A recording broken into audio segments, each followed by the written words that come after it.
Every so often in this game that we all love, there is a result that represents a seismic moment because it upends the way that we view the order of World Rugby.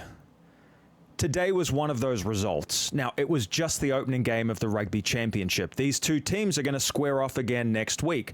Could be a very different outcome.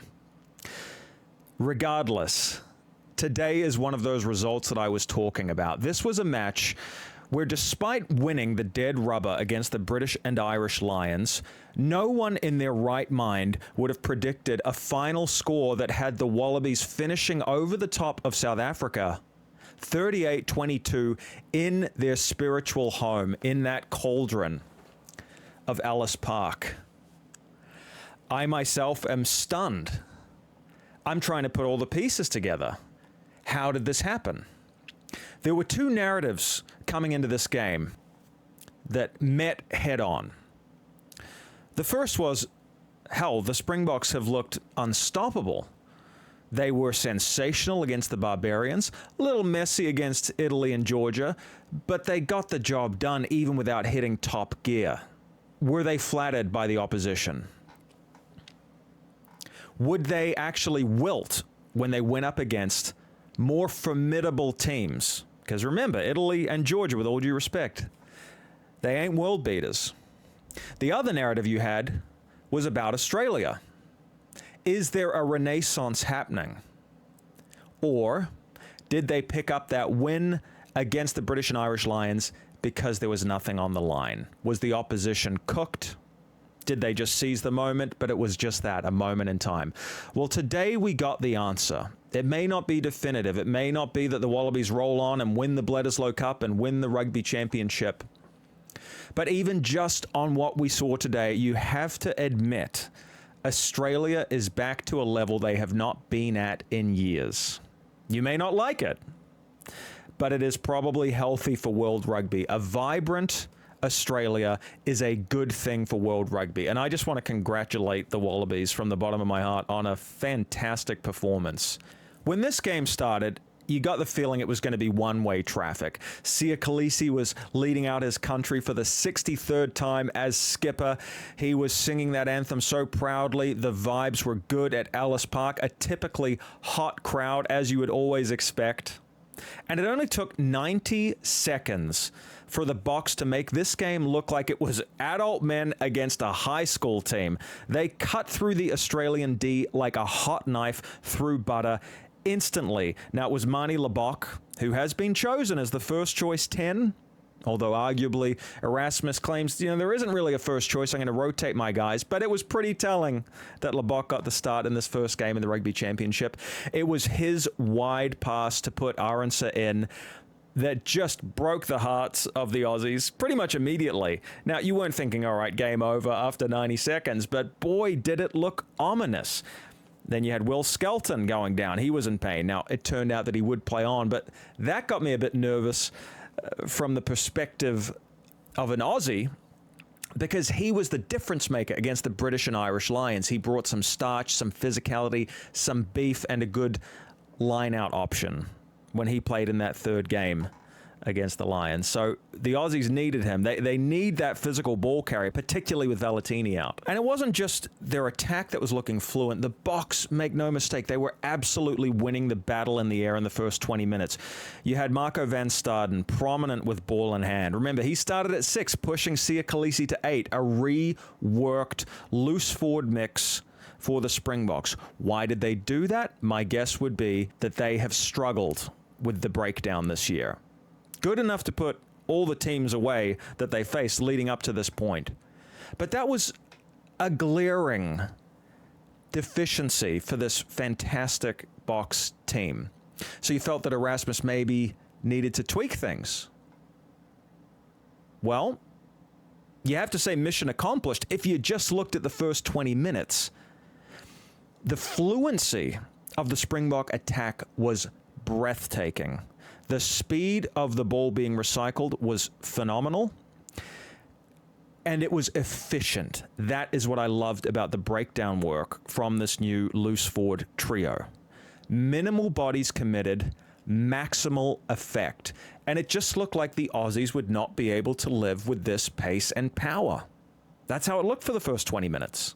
I also felt nervous because you got to remember, Noah Lolesio, the very good Australian number 10, he's out.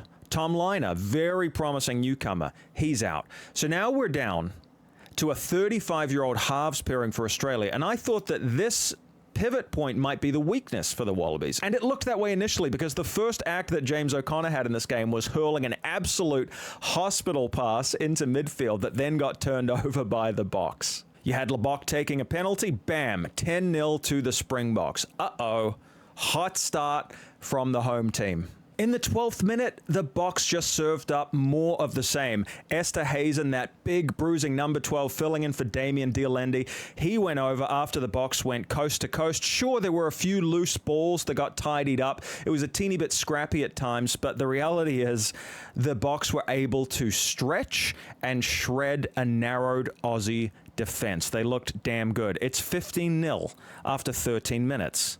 The Boks have a hot hand. They're not about to stop playing it. A few minutes later, it's a captain's knock. Sia Khaleesi scores, and the Boks are just running rampant at this point. And I'm thinking, man, I mean, they look so much better than they did even against Georgia and Italy. What is the difference here? Well, like I said, it was the speed of the recycling at the breakdown, plus the fact that they could not miss on a contestable kick. They were destroying the Aussies in the air, and you just felt if you isolated this 20-minute passage of play that was sublime from South Africa, you have the blueprint for global domination. Here's the issue. It didn't last. In the 21st minute, the Wallabies finally started to get a foothold in the game. Was it off the back of their own ingenuity? Not necessarily. I would say that the Boks invited the Aussies back into the game. The error count, the penalty count, the unforced errors, all of this dramatically started to go against the South Africans. The Boks really just said to the Aussies, hey, come right back into the game. They kept giving them penalty advantage, and the Aussies, after having, line out picked off earlier, started getting a bit smarter, going for the short line out, which looked better. The Aussies started to get field position. The question was, can they strike? Can they break this green defensive wall? As it turns out, the answer was yes. An excellent try to Dylan Peach, followed from a gorgeous O'Connor, Iki Tau interplay in midfield. And so after a couple of botches initially from James O'Connor, you started to see why he was the next man up for Australia. 35 years old, maybe lost a yard of pace over the years, but still a smooth operator. And he started humming and playing at a very high level, more akin to what we saw when he came off the bench for the Crusaders. Now, I mention off the bench because to me, he was the ice-cold finisher who did a great job for the Crusaders. The one start he had for the Crusaders, he did not look good. He looked washed in that start, and that was what I was concerned about going into this game. This guy might have to go 80 minutes. Can he really do it?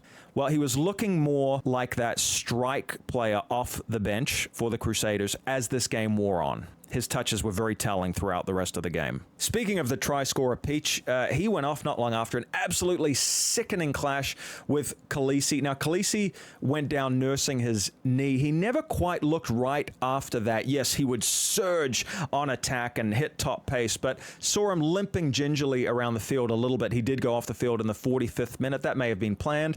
I suspect maybe Rassie might have liked him to go to 50 minutes or 55, 60 minutes, but Peach was off straight away. Listen, have him in your thoughts and prayers. Looked like a broken jaw. He immediately reached for that kind of mandible area. In the 38th minute, James O'Connor kicked the ball dead from his 22. I mean, it was a monster punt. And, if ever you wanted evidence of what that thin air and the high felt does, this was it. I think O'Connor was like, really? I kicked the ball that far? I didn't even mean to. So it led to a South African scrum. And this was a statement scrum from the Boks. More of this, please. Right? If you're a South African fan, you're like, more of these scrums. They absolutely monstered the Aussies there. So there was one last South African attacking line out, but the Wallabies actually pinched it. So we go into the second half, and this theme continues. The Wallabies actually pinched a line-out ball. It was Wilson, Harry Wilson, the skipper for the Aussies, combining well with Frost to disrupt the South African ball repeatedly. Not something you see every day with the Springboks. Now, admittedly, the Aussies gave away, quite a few lineouts, not throwing straight, just losing the ball clean to South Africa. So there was definitely a bit of back and forth. I'm not sure that you could say that either team totally covered themselves in glory at lineout time. If anything, it was a bit of a weakness for both teams. But the Wallabies were able to get something out of that indiscretion. They were hot on attack. They managed to draw the Springboks offside. This happened repeatedly in the second half. Now, when the Springboks rush D is hitting the mark, it's freaking unbelievable. It's so hard to get through. There is a downside, and that is it can be drawn offside if the timing isn't perfect. It also means that there is going to be space on the outside. The Aussies didn't need the space out wide. They went straight up the guts. It was a try that was improbable in how easily it was put together. Harry Wilson, the skipper for the Wallabies, running onto a beautiful flat ball from replacement prop Bell, who was looking like a super sub here. So suddenly it's 22-12 with the conversion. We got a game on our hands. Okay, you still feel like the Boks are going to win it, but the Aussies are making it interesting. The Boks hit back. They put together 6 phases of good attack, but they turn it over. Quagga Smith and Franco Mostert come on to give a lift. Khaleesi's off. You feel that the bomb squad now needs to detonate because all the momentum really overall is going to Australia. As Tate McDermott comes off the bench for the Wallabies, the Boks get themselves into another bad position. Tom Hooper, the number 6 for Australia, who was outstanding today, he gets into a great body position over a ruck, kills off a Bok breakdown. And this is the moment where I went, okay, the Boks have just been exposed. This is their weakness. In this game, it was their kryptonite. It is their attacking breakdown. I thought they would have tidied it up by this game. All of the warning signs were there. If you look back at my analysis of the previous games this year for the Boks, I said these guys are freaking amazing, except there's this one problem. They keep turning over the ball on attack. I thought that Rassie would have cleaned it up by now. That did not happen. If they do not get on top of this facet of the game, they are going to run into more pain against the All Blacks and against Argentina. And then we just get into this what will be a legendary passage of play from the Aussies as everything they touch seems to turn to gold. There's a chip kick for Jorgensen. It lands. The Aussies build phases off penalty advantage. The Aussies could have done more damage, but the Springboks picked them off on back-to-back lineouts. So some good defensive lineout work from South Africa in the second half that just stopped the bleeding a little bit temporarily. But in the 55th minute, it's the same old story. Lots of Bok phases, reasonably good-looking attack, but ultimately a turnover from a knock-on. They cut to the coach's box. You see Rassie Erasmus up there. He is looking far from unflappable. In fact, I believe he was cursing what he was seeing on the field.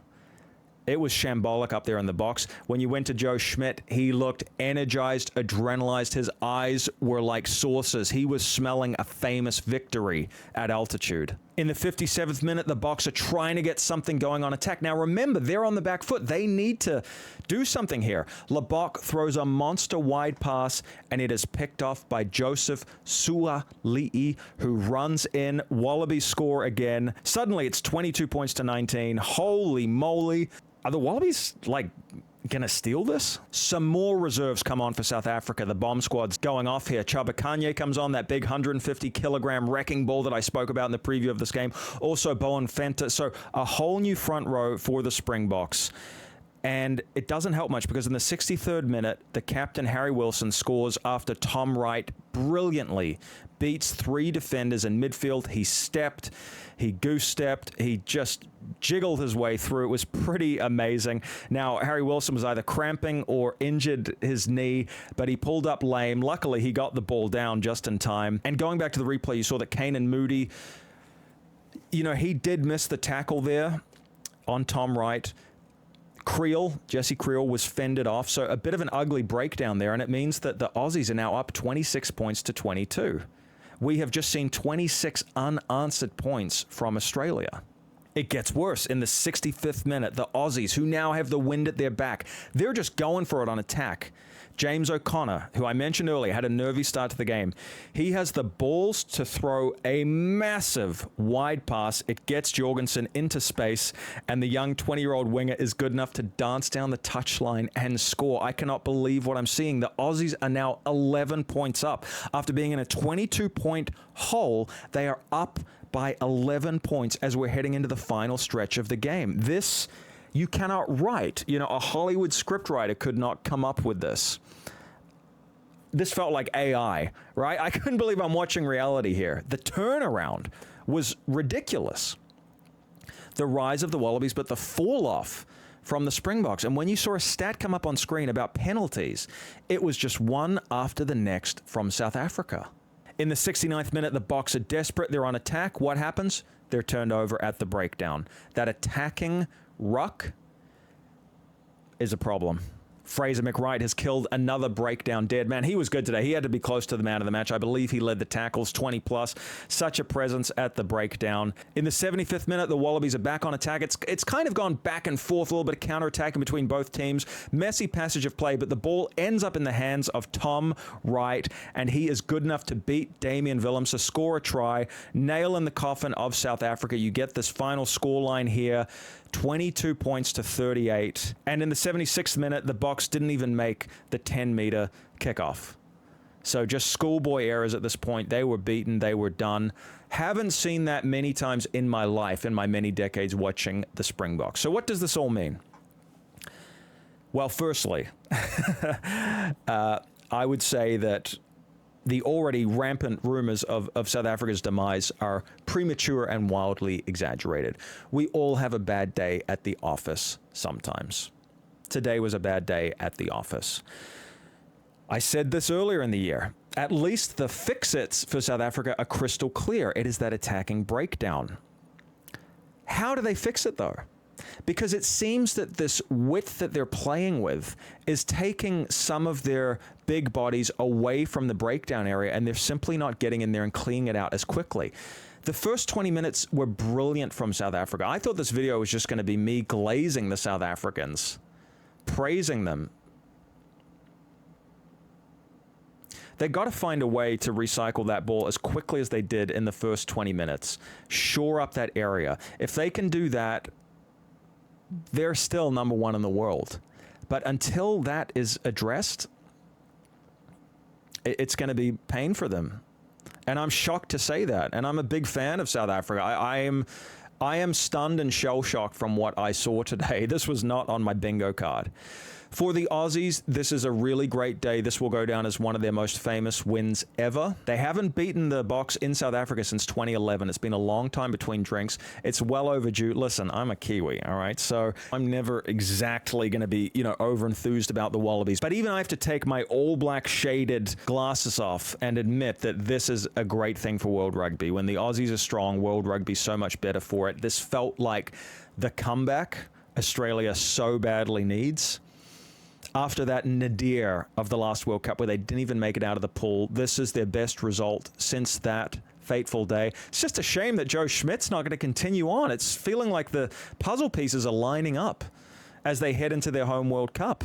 Can Les Kiss, the Queensland coach, carry on what Joe Schmidt's building here? God, I hope so. It's just really unfortunate because Schmidt has worked magic just like he did with Ireland, just like he did when he came into the All Blacks as an assistant coach. I felt that today was also a strong validation of Super Rugby. Now, make no mistake about it. The Aussies and the Kiwis were off the boil during the pandemic. We were only playing each other. Both countries suffered from that. But there has been an upswing in form from both teams. And I do feel that the quality of Super Rugby Pacific this year was outstanding. And I even have a few Northern Hemisphere games to compare it to. I did watch some Leinster games. I did take in the game up north. It's a different style.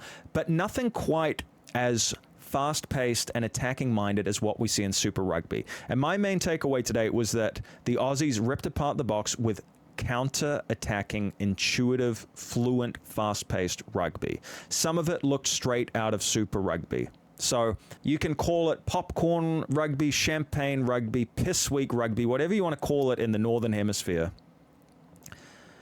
it seems to be sharpening up the attacking game of the Aussies and Kiwis pretty well based on the form of 2025. Let's see if it can continue. Like I said, I am not writing the obituary for South Africa. Every team has a bad day. You know, keep your chin up, South African fans. This was a really bad day. I suspect you will bounce back. You know, you may yet even win the Rugby Championship, but to say the least, not the result you were looking for.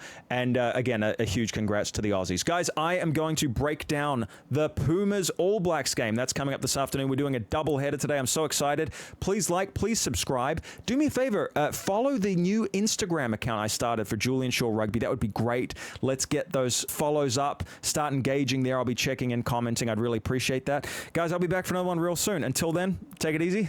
Bye for now.